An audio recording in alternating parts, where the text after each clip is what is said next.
سبحانك اللهم وبحمدك أشهد أن لا إله إلا أنت أستغفرك وأتوب إليك رب زدني علما رب زدني علما رب زدني علما اللهم فقهنا في الدين بسم اللہ الرحمن الرحیم السلام علیکم ورحمۃ اللہ وبرکاتہ۔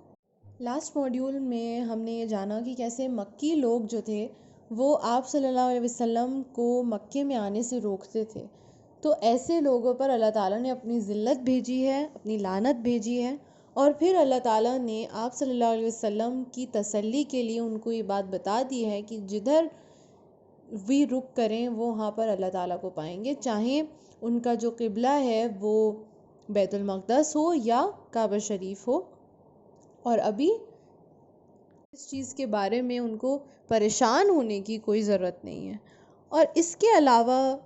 ایک اور تسلی آپ صلی اللہ علیہ وسلم کو دی جا رہی ہے، کیونکہ اللہ تعالیٰ کے تو محبوب تھے آپ صلی اللہ علیہ وسلم، اور وہ اس بارے میں بھی پریشان رہتے تھے کہ یہود اور نصارہ جو ہیں وہ ان کی بات مان نہیں رہے تھے، اور وہ دیکھ سکتے تھے کہ ان لوگوں کو جہنم کی آگ میں ڈالا جا رہا ہے، اور تب کوئی پلٹنا کوئی معافی کسی چیز کی قبولیت نہیں ہوگی۔ تو وہ یہ فورسی کر رہے تھے کہ ان لوگوں کا کیا حشر ہونے والا ہے آخرت میں، تو ان لوگوں کے لیے، کیونکہ آپ صلی اللہ علیہ وسلم نے تو پوری اپنی زندگی اپنی امتیوں کے لیے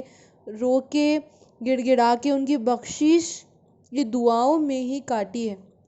اور آخرت کے دن بھی جب سب جگہ نفسا نفسی ہوگی، صرف ایک ایسا شخص ہوگا جو کہہ رہا ہوگا امتی امتی، اور وہ آپ صلی اللہ علیہ وسلم ہوں گے۔ تو پوری زندگی جس نے امتیوں کے لیے، امتیوں کی خیر خواہی کے لیے، امتیوں کی بخشش کے لیے، ان کی آسانی کے لیے گزار دی، وہ یہاں پر بہت زیادہ پریشان رہتے تھے، کیسے اس بات کو گوارا کر لیتے کہ ان کی لیڈرشپ میں، ان کی رسالت میں وہ کچھ بندے آخرت کے دن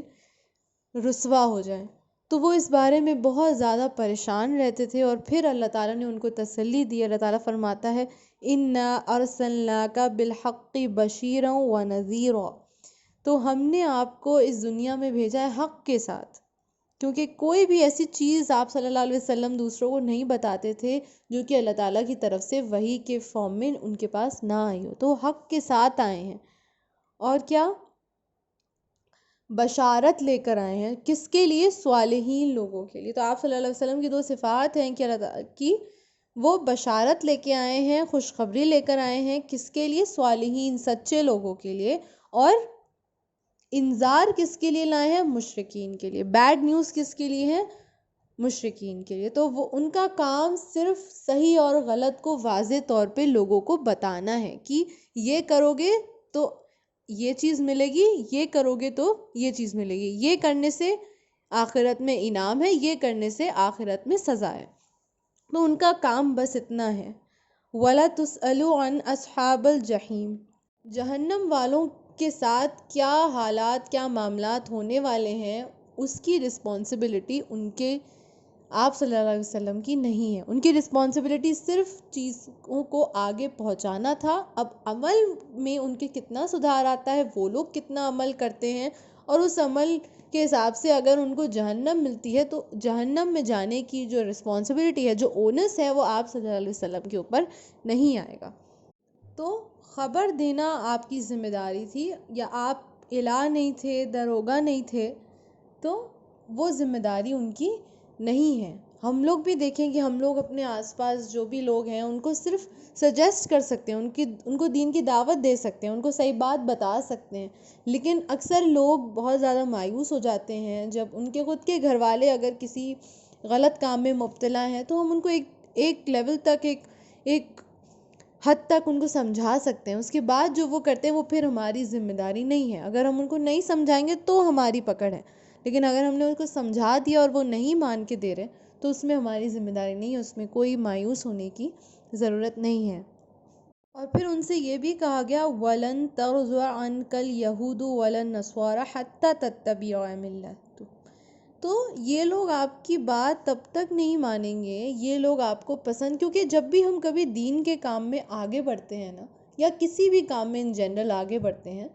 تو لوگ کچھ لوگ ہمیں پسند کرتے ہیں، کچھ لوگ نہیں پسند کرتے ہیں۔ جو نہیں پسند کرتے ہیں، جو نہیں سپورٹ کرتے ہیں، جو جلتے ہیں، جو چاہتے ہیں کہ ہمیں کسی طریقے سے توڑ دیں اور اس کام سے روک دیں، وہ لوگ، ان لوگوں کی تعداد زیادہ ہوتی ہے ہمیشہ۔ آپ کبھی بھی نوٹس کیجیے گا، جب آپ کسی بھی غلط کام میں، اگر آپ کوئی غلط کام کرتے ہیں تو آپ کا سپورٹ کرنے بہت لوگ آ جائیں گے، کیونکہ وہ بھی چاہتے ہیں کہ آپ غلط کام میں آگے جائیں۔ ان کو معلوم ہے نا کہ آپ کا نقصان ہے اس میں۔ اور اگر دین کے بارے میں اگر ہم بات کریں تو شیطان یہی چاہتا ہے، جب کبھی بھی آپ غلط کام کرنے جاتے ہیں تو آپ کی نفس، آپ کو بہت، نفس اندر سے خوش ہو رہی ہوتی ہے، آپ کو اور انکریج کر رہی ہوتی ہے، کیونکہ شیطان جو ہے وہ چاہتا ہے کہ آپ غلط کام میں مبتلا ہوں جتنا زیادہ ہو سکتا ہے۔ وہ تو آپ کو دین سے دور کرنا چاہتا ہے، تو کبھی بھی آپ کو کچھ بھی ایک سیٹ بیک نہیں لگے، لیکن کبھی بھی آپ اچھا کام کرنے جائیں گے اس میں ہمیشہ مشقت ہوگی۔ سب سے پہلے تو اس میں خود سے لڑنے میں آپ کو دقت ہوگی، اور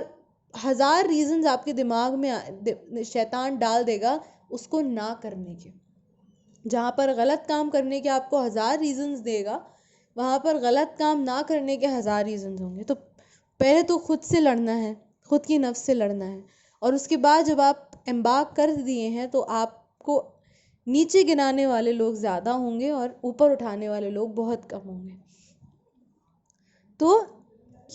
ایسا کیوں ہوگا؟ کیونکہ آپ کچھ ریولیوشنری کرنے کی کوشش کر رہے ہیں، کچھ ایسا کرنے کی کوشش کر رہے ہیں جس کو کہ باقی لوگ پسند نہیں کرتے ہیں۔ جب تک آپ سائلنٹ آبزرور تھے، جب تک آپ فالوور تھے، لوگوں کو آپ سے کوئی پریشانی نہیں تھی۔ نارمل لائف میں بھی ہم ایکسپیرینس کرتے ہیں، تب تک کسی کو آپ سے کوئی پریشانی نہیں ہوتی۔ جیسے ہی آپ کچھ نیا کرنے کی کوشش کرتے ہیں، جیسے ہی آپ ایک قدم آگے بڑھانے کی کوشش کرتے ہیں، جیسے ہی آپ نارمل سے تھوڑا سا آگے بڑھنے کی کوشش کرتے ہیں، تو لوگ آپ کو پسند نہیں کرتے ہیں، لوگ اس میں آپ کے ہنڈرنس ڈالنے کی کوشش کرتے ہیں۔ تو آپ صلی اللہ علیہ وسلم تو دین کا پیغام دے رہے تھے، اتنی بڑی ذمہ داری ان کے سر پہ تھی، تو جب اس کام کے لیے وہ آگے بڑھیں گے، اور ایسے دور میں جہاں پر جہالت اتنی زیادہ پریولنٹ تھی، جہاں باقی لوگ کتنے زیادہ جاہل لوگ تھے، ان کو کسی کو کوئی اندازہ نہیں تھا، کسی کو کچھ معلوم نہیں تھا،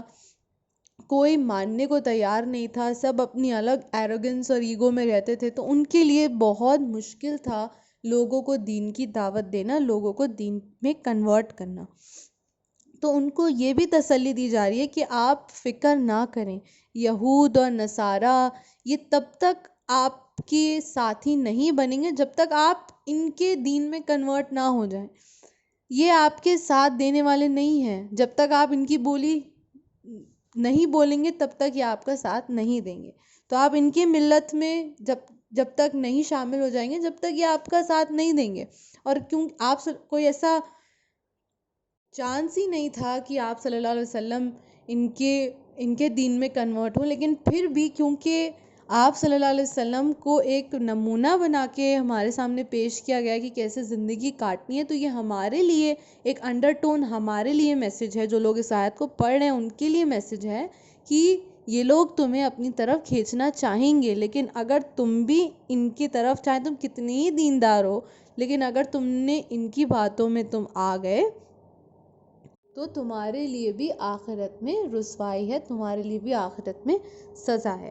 اور اگر کوئی بھی تمہیں اس طریقے سے اپنی طرف کھینچنے کی کوشش کرتا ہے، اپنی باتوں میں پھسلانے کی، بہلکانے کی کوشش کرتا ہے اور اپنی طرف کھینچنے کی کوشش کرتا ہے، تو ان سے کہہ دو قُلْ إِنَّ هُدَى اللَّهِ هُوَ الْهُدَى، ہدایت وہی ہے جو اللہ نے دی ہے، ہدایت اللہ کی ہدایت ہے، اس کے علاوہ کسی اور ہدایت کو ہم نہ ہی مانیں گے اور نہ ہی سنیں گے۔